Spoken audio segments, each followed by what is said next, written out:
요한복음 강의 41번째 시간으로 성령으로 말미암는 해갈이라는 제목으로 말씀을 보겠습니다. 작년에 호주에 있는 한 햄버거 업체가 자신들은 천연 재료로만 만든 아주 맛있는 햄버거를 만든다는 것을 광고하기 위해 이런 광고를 띄웠습니다.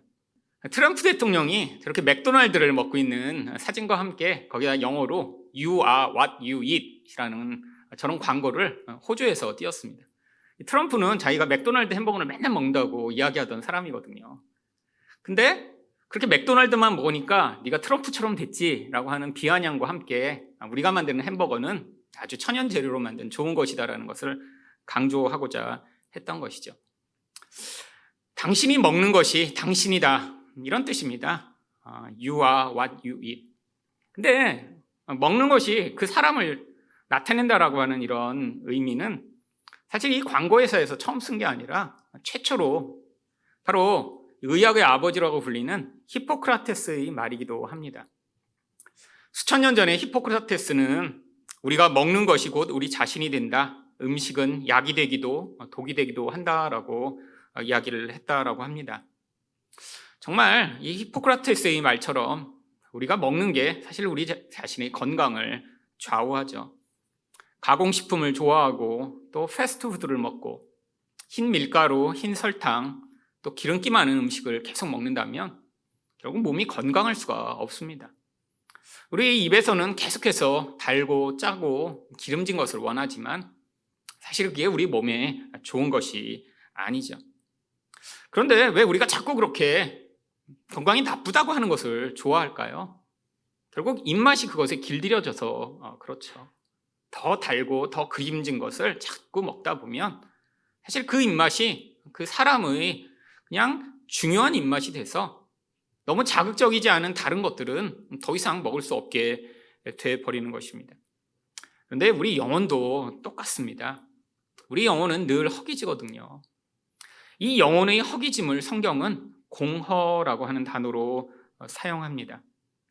우리 영혼의 근원에서 이렇게 공허가 있기 때문에 계속해서 목마르고 계속해서 배고파 무엇인가를 찾고 열망하는데, 문제는 이렇게 자극적이고 사실은 우리 영혼에 좋지 않은 것을 끊임없이 탐닉하다 보면 결국에는 그 영혼이 점차 망가지고 붕괴되게 되어 있습니다.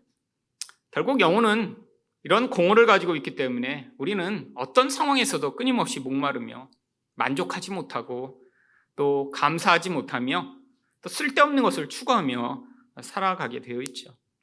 그런데 이런 모든 것들이 결국 우리 인생의 모든 문제를 만들어내는 원인입니다.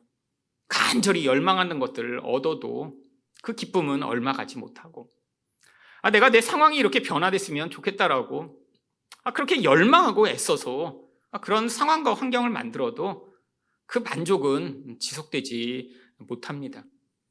결국 우리 인생 가운데 있는 이 공허로 말미암아 많은 사람들은 인생 가운데 고통하며 다른 사람을 원망하고 또 스스로 불행해지게 되어 있죠. 또한 많은 사람들은 그렇기 때문에 사실 이 공허를 채우고자 인생 내내 쓸데없는 일에 인생 전체를 바치며 살아가는 사람들도 많이 있습니다. 만일에 우리 인생 가운데 이 공허만 채워질 수 있다면 아마 우리는 훨씬 더 행복하고 만족하며 살아갈 수 있겠죠. 그런데 바로 오늘 말씀은 예수님이 이 우리의 목마름, 공허를 채워주시겠다라고 이야기를 하고 있습니다. 그렇다면 예수님은 어떻게 우리 목마름을 해갈시켜 주시나요? 성령으로 해갈시켜 주십니다. 오늘 본문 37절 말씀을 보시면 명절 끝날 곧 큰 날에 예수께서 서서 외쳐 이르시되 누구든지 목마르거든 내게로 와서 마시라. 예수님이 지금 누구를 초대하고 계신 것이죠? 목마른 사람들을 초대하고 계신 것입니다. 그런데 왜 목마른 사람들을 초대하고 계신 것일까요? 바로 이 목마름은 다른 것으로는 절대로 잠잠케 될 수 없기 때문이죠. 그런데 예수님이 이 말씀을 특별히 어떤 날 하셨다고 성경이 기록하고 있나요? 명절 끝날 곧 큰 날에 말씀하셨다라고 이야기를 합니다. 이 명절은 초막절을 이야기하는 것입니다. 초막절은 유대인들이 이렇게 나무로 얼기설기 텐트를 쳐놓고 거기에서 7일간 머무르며 지키는 절기입니다. 왜 이런 절기를 지키도록 하셨냐면 출애굽한 이스라엘 백성들이 이 광야를 지나가며 거기서 텐트를 치고 살았잖아요. 근데 그렇게 나무로 풀로 얼기설기 만든 텐트로 그들이 그 광야에서 40년을 지내는 동안 하나님이 그들을 보호하시고 공급하셨음을 그들이 기억할 수 있도록 바로 이런 초막절이라는 절기를 제정하시고 매년 그것을 지키도록 하신 것입니다. 지금도 전통적인 유대인들은 이스라엘에 가면 이 초막절을 매년 지킵니다. 아마 이스라엘에 여러분 혹시 가보신 분들은 아파트를 보시면 굉장히 이상한 현상을 보셨을 거예요. 저도 이스라엘에 가서 아파트가 지어진 것들을 이렇게 보니까 아파트마다 베란다가 엄청나게 큰 베란다들이 다 있는 거예요. 근데 그 베란다가 신기하게 다 층층이 겹치지 않도록 되어 있습니다. 그래서 밖에서 이렇게 아파트를 보면 뭐 1층 뭐 101호에 이렇게 베란다가 있으면 그게 쭉 똑같은 방식으로 베란다가 있는 게 아니라 2층에는 옆으로 있고 3층에는 옆으로 있어서 넓은 정말 베란다가 있는데 그 베란다가 위에를 보면 다 겹치지가 않게 되어 있어요. 근데 그 이유가 뭐냐면 지금도 이들은 1년에 한 번씩 이렇게 그 베란다에 나가 텐트를 친 뒤에 거기서 자기가 별을 볼 수 있는 장소에서 꼭 텐트를 쳐야 된대요. 그래서 자기 아파트에서 이렇게 초막절을 지키더라도 위에 베란다가 자기 이렇게 하늘을 가리면 안 되기 때문에 집을 다 그렇게 지어놓은 것이죠. 이스라엘 백성들은 아직도 초막절을 지킵니다. 그들이 바로 출애굽한 그 상황 속에 하나님이 광야에서 그들의 인생을 책임지시고 공급하셨음을 보여주시기 위해서였죠. 그런데 이 광야에서 하나님이 공급하신 것 중에 가장 중요한 것이 무엇이었나요? 바로 물이었습니다. 여러분, 물을 마시지 못하면 정말 인간은 살 수가 없습니다. 음식은 뭐 40일씩도 금식한다라고 하지만 여러분, 물은 3일만 마시지 못하면 사실 사람이 죽을 수도 있죠. 그래서 이 초막절에 이 제사장들이 무슨 일을 했냐면 바로 커다란 이런 항아리에 물을 떠다가 사람들과 함께 제단 주위를 돌며 찬양을 하다 이 제단에다 물을 쏟아 붓는 그런 행사를 했습니다. 그들이 제단에 이렇게 물을 쏟아 부으며 그때 불렀던 찬양이 바로 시편 118편 25절입니다. 여호와여 구하옵나니 이제 구원하소서. 여호와여 우리가 구하옵나니 이제 형통하게 하소서. 여러분, 이렇게 물을 쏟아부으며 그 물은 바로 하나님이 주시는 축복을 상징하던 것이었죠. 이렇게 물을 쏟아부으며 하나님, 광야의 목마른 가운데 우리에게 그렇게 물을 부어주셨듯이 하나님 우리에게 이렇게 물을 쏟아 부어주셔서 이 목마름을 해결하여 주시옵소서라고 그들이 노래하며 그렇게 행사를 했던 것이죠. 여러분, 이 광야는 바로 우리 인생을 상징합니다. 우리 인생 내내 우리는 목마르죠. 배고프죠. 근데 왜 그럴까요? 바로 이 인간이 가지고 있는 결핍 때문입니다. 하나님은 우리가 이 결핍된 존재로 이 땅을 살아가도록 허용하신 거예요. 아니, 우리를 완벽하게 만드셨으면, 아니, 우리에게 아무것도 부족함이 없이 우리 인생을 채워주신다면 정말 좋겠지만, 아니, 그것보다 더 중요한 것을 우리 인생 가운데 가르치시고자 바로 광야 같은 이런 결핍이 가득한 인생으로 우리 인생을 인도하고 계신 것이죠. 여러분, 살아가며 얼마나 많은 결핍에 시달리시나요? 조금만 더 건강했으면, 조금만 더 돈이 있었으면, 조금만 더 키가 컸으면, 조금만 더 예뻤으면, 조금만 더 능력이 있었으면, 아니 조금만 더 사랑이 많았으면. 여러분, 우리는 다 결핍에 시달립니다. 그런데 어떤 사람도 이 결핍 가운데 자유로운 사람이 없죠. 우리가 볼 때는 무엇인가 많이 가지고 있고 완벽해 보이는 사람을 보면 저 사람은 부족함이 없어서 좋겠다라고 하지만 그런 사람일수록 어쩌면 우리가 알지 못하는 더 구체적이고 도대체 예상하지도 못하는 것에서 결핍을 경험하며 스스로 불행하게 생각하는 경우도 있을지도 모릅니다. 얼마 전에 한 의사가 인터뷰한 것을 보았습니다. 한국에 있는 의사인데 전 세계에서 이 키 높이 수술을 하는 의사 중에 가장 권위 있는 의사 중에 한 명이라고 하더라고요. 근데 이 한국에 있는 의사들이 이 키 높이 수술을 세계에서 제일 잘한대요. 근데 이제 정말 그럴 것 같아요. 그게 수요도 많아야 되고요. 또 그 수술이 엄청나게 돈이 많이 들기 때문에 또 그것들을 감당할 만한 이런 재력 있는 사람도 있어야 되고요. 그러니까 한국이 딱 적당한 그런 나라죠. 키에 대한 열망이 어떤 나라보다 강하고요. 또한 의학 기술도 많이 발전됐고요. 또 그만한 수천만 원의 돈을 낼 만한 그런 재력을 가진 사람들이 많이 늘어났으니까요.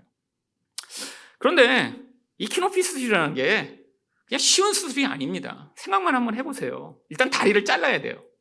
그리고 거기다가 철심을 심거나 한 뒤에 1년 동안 조금씩 늘려가며 이 다리를 키운답니다.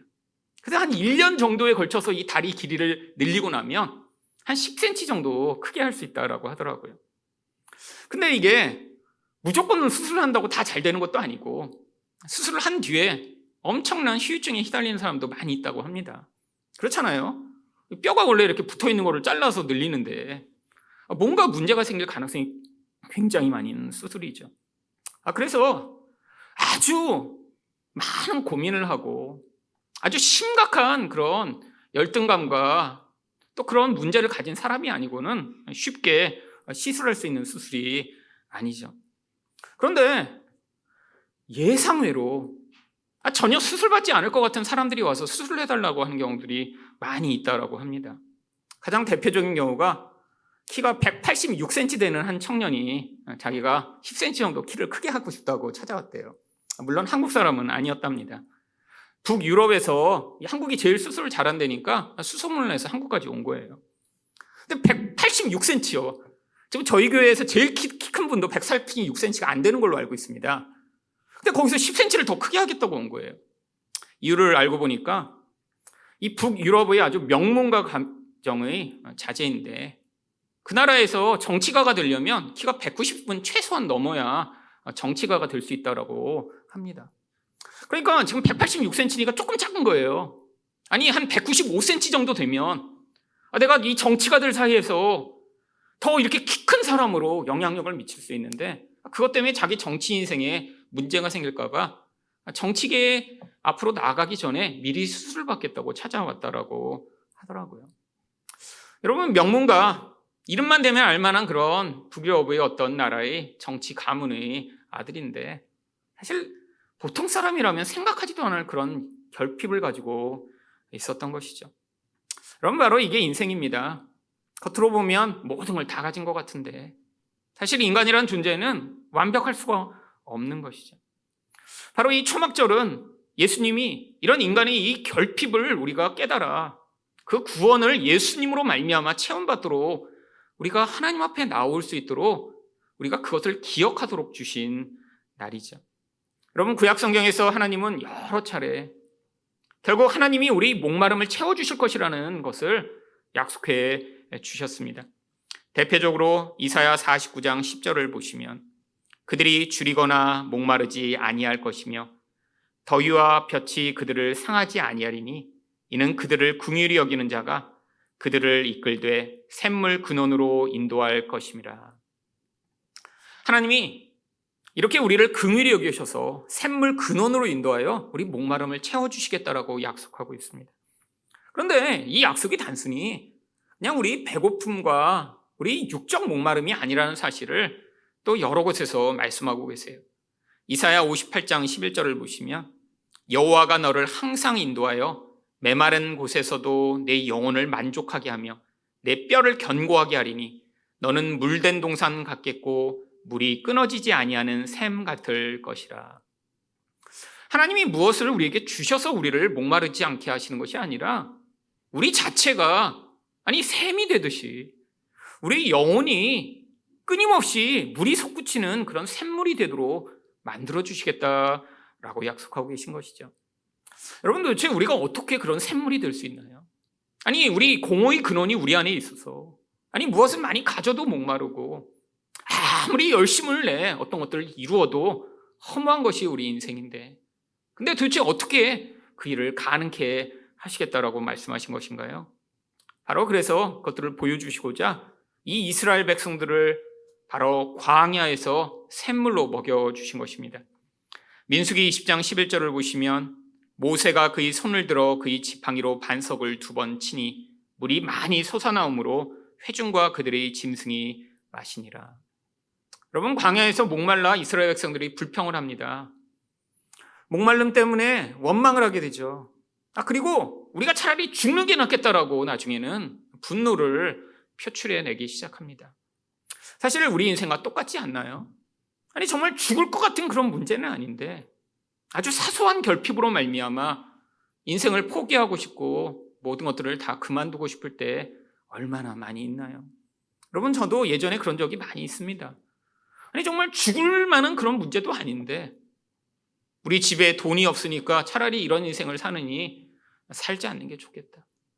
아니, 공부하다가 시험을 한번 망치고 나서는 야, 이렇게 시험을 망치니 정말 나중에 난 대학이나 갈 수 있을까? 막 그 불안감에 사로잡혀 차라리 그만두는 게 낫겠다.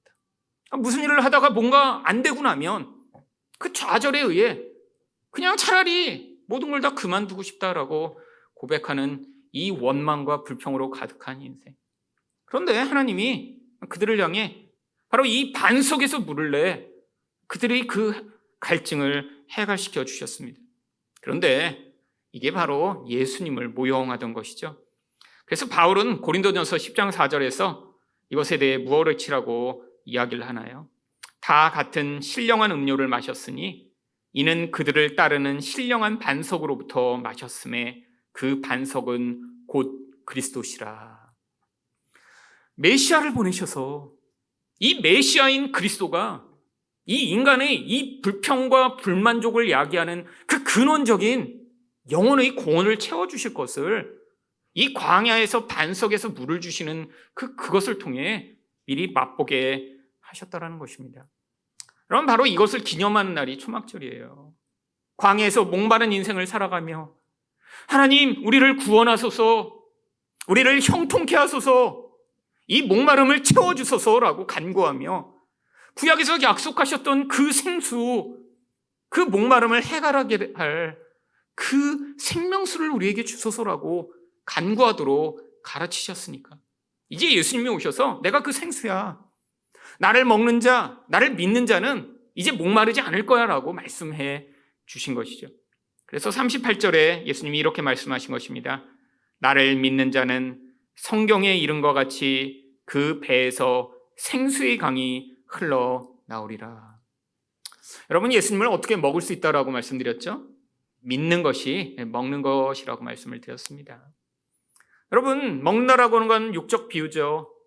아니, 눈에 보이는 것이 아니고는 우리가 받아들일 수 없는 우리들에게 바로 이 먹는 행위를 통해 영적으로 예수님을 믿는 것이 바로 그것임을 우리에게 가르치시고 자꾸 먹으라, 마시라라고 우리에게 말씀을 해주신 것입니다. 여러분, 단순히 물 한 바가지를 주시겠다는 게 아니에요. 그 배에서 생수의 강이 흘러나오리라. 아니, 샘물 근원이 영혼에서부터 시작될 것이라고 말씀해 주신 것이죠. 여러분, 광야를 살아가는 이스라엘 백성에게 이것은 기적과 같은 일입니다. 이스라엘에도 이렇게 강이 흘러요.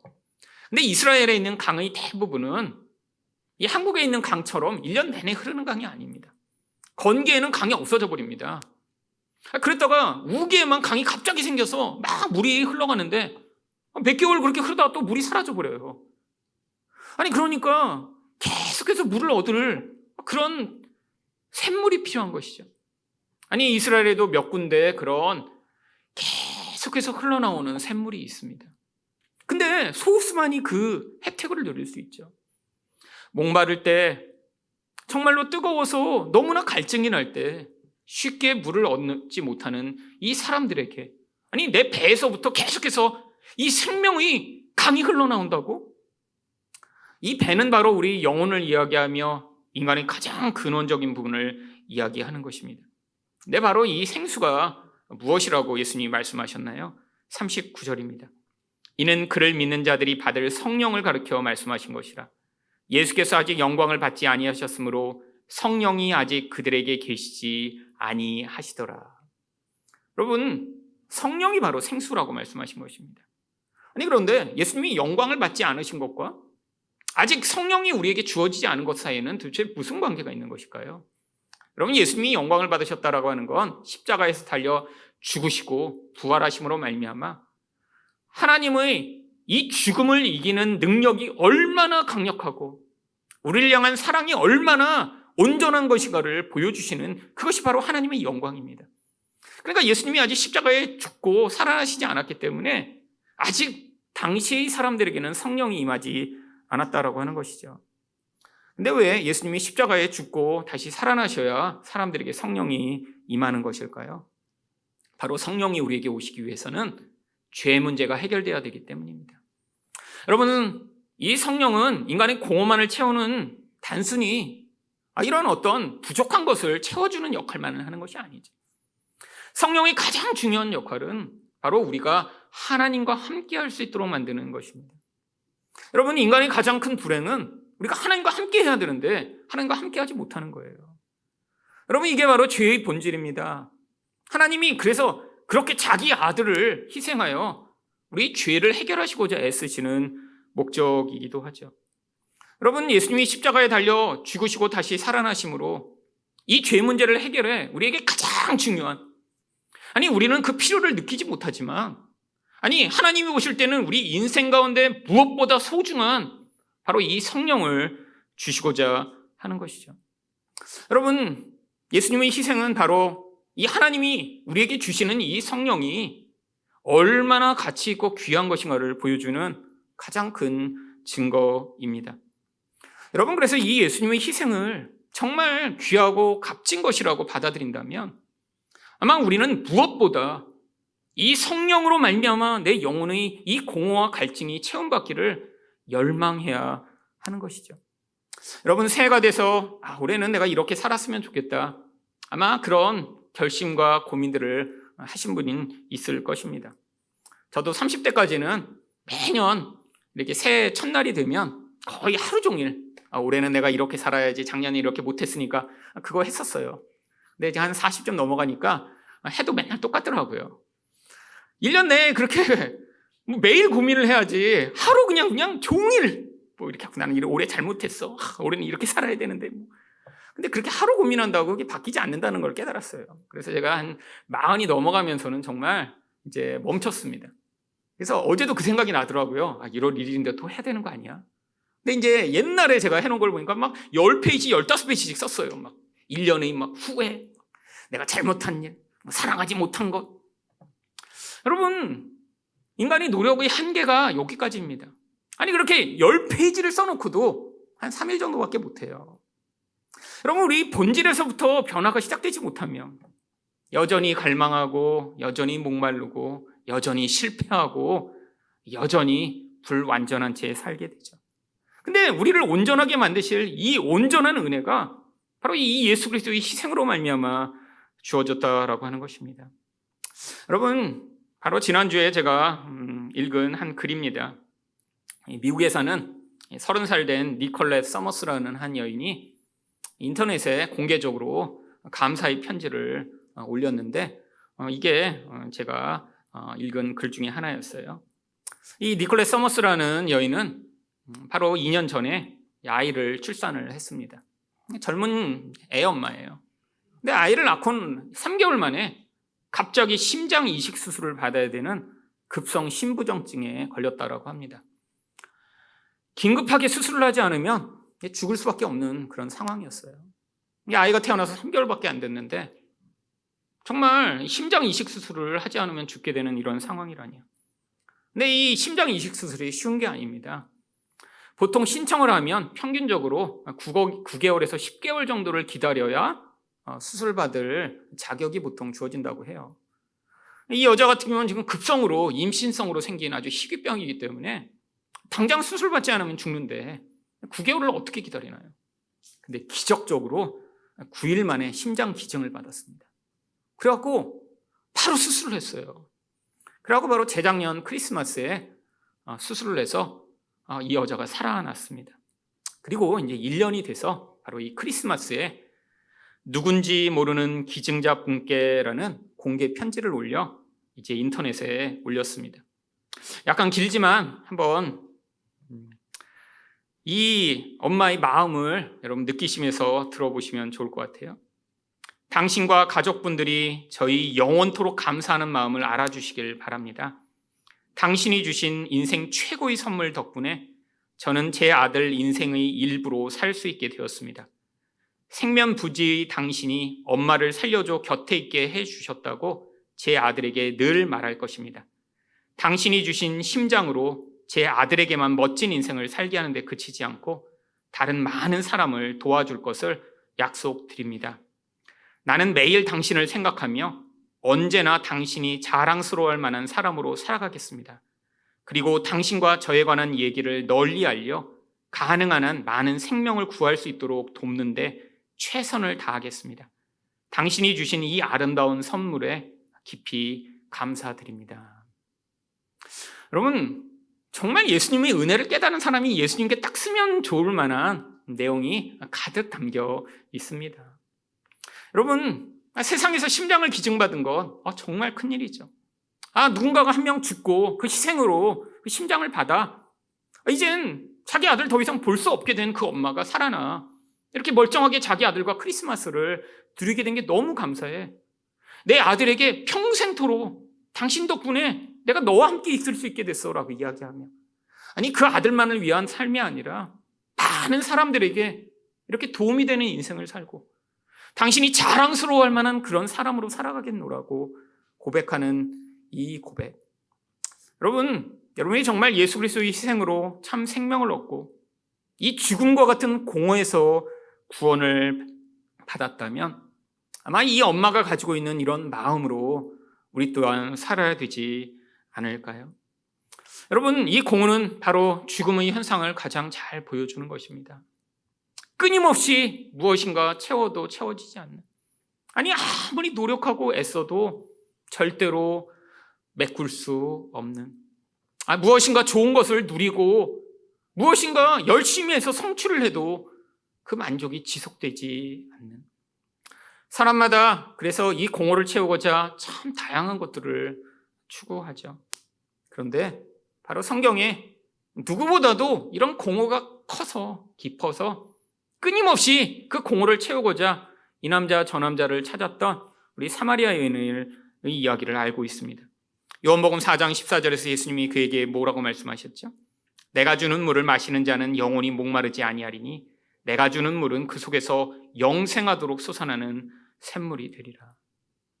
여러분, 바로 이 목마름을 예수님이, 아니 7명의 남자로도 채울 수 없는 그 목마름을 이제 채워주시겠다라고 약속하시며 우리에게 이 성령을 선물로 주시겠다라고 약속하고 계신 것입니다. 여러분, 우리도 우리 인생 가운데 얼마나 많은 예수님 외에 다른 것들로 우리 영혼을 채우고자 하나요? 여러분, 바로 우리 인생을 하나님이 살게 하시는 목적이 이거예요. 이 세상에 있는 어떤 것들도 우리 목마름을 채울 수 없다는 것들을 배우며 그 과정을 통해 오직 예수 그리스도를 통해 얻게 되는 성령만이 우리 목마름을 채울 수 있다는 것을 가르치시고자 하는 것입니다. 여러분, 머리로 배우고 끝나는 것이 아니라 우리 삶으로 점차 배워가는 것이죠. 여러분, 올 한 해 여러분은 어떤 기도의 제목을 가지고 계신가요? 아니 어쩌면 여러분이 결핍을 하나님께 채워달라고 기도하고 계신지도 모릅니다. 네, 기도하셔야 돼요. 여러분들이 기도하시면서 어떤 때는 내가 이렇게 간과하는 이게 어쩌면 소용이 없는 것이구나 깨닫기도 하시고요. 아니면 기도하는 과정을 통해 내 안에서 이렇게 이 결핍이 너무나 나를 지배하고 다스리고 있구나라는 것을 인정하시기도 하고요. 아니 또는 기도를 통해 하나님이 그 결핍을 채워주시는데도 불구하고 여전히 이 결핍이 채워지는 게 내 인생의 목적이 아니구나라는 사실을 깨닫기도 하는 것이죠. 그런데 여러분이 결핍을 채워달라고 기도하는 것 말고 진짜 올 한 해 여러분이 간절히 기도해야 될 기도의 제목이 바로 누가복음 11장 13절에 나와 있습니다. 너희가 악할지라도 좋은 것을 자식에게 줄 줄 알거든 하물며 너희 하늘 아버지께서 구하는 자에게 성령을 주시지 않겠느냐. 여러분, 올 한 해 하나님 예수 그리스도로 말미암아 주신 이 성령, 제 영혼이 더 충만하게 누리며 그 다스림을 받으며 그 은혜 가운데 이 공허가 채워지는 그런 놀라운 은혜를 맛볼 수 있도록 은혜를 달라고 기도하시는 여러분 되시기를 축원드립니다. 성령으로 말미암아 하나님이 우리에게 주시기 원하는 가장 좋은 선물, 아니 예수 그리스도라고 하는 가장 큰 희생을 치르고라도 우리에게 주시고자 했던 그 성령으로 체험받으심으로 세상의 어떤 것으로도 체험받을 수 없는 여러분의 영혼이 바로 올해 그 만족과 기쁨을 경험하시는 2022년이 되시기를 축원드립니다.